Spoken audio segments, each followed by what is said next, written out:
Welcome to Section 12 of the BJCP training program from the Brewers Anonymous Homebrew Club.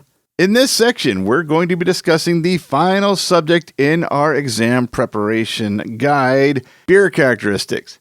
This is a very different section than anything that we've covered before, and because of that, we're going to start off with an overview of this section so you have an understanding of how we're going to cover this and why, as you've probably already seen, there are so many lessons in this section compared to all of our past sections.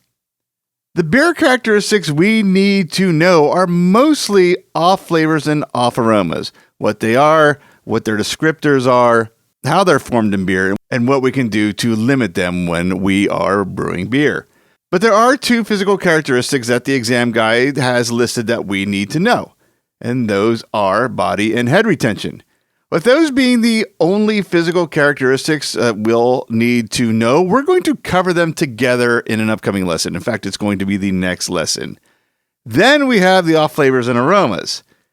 And those are acetaldehyde, alcoholic, astringency, bitterness, cheesy or isovaleric acid, diacetyl, DMS/vegetal, estery/ fruity, grassy, husky/ grainy, light struck, metallic, musty, onion-like / caddy, paper / cardboard, phenolic, the clove-like and spicy phenolic characters, phenolic, the medicinal and wild yeast-like phenolic characters, sherry-like, solvent-like, sour / acidic, sulfury, sweet, and yeasty.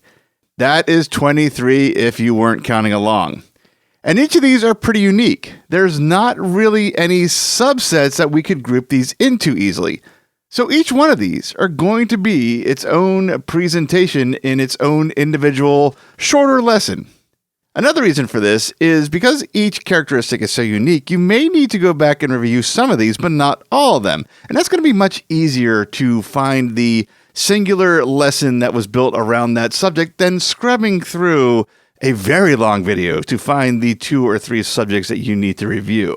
So to save a little time in those videos, we're going to go right into the subject matter pretty much. We're not going to have the long introduction we usually have. I will introduce what the subject is that we're going to talk about, but we're not going to have the usual fanfare. We're not going to have the disclaimer.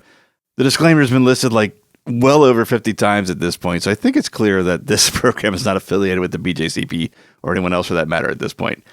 So since we've got so many things that we have to cover in this lesson, let's head on over to that next lesson and get started. I will see you there.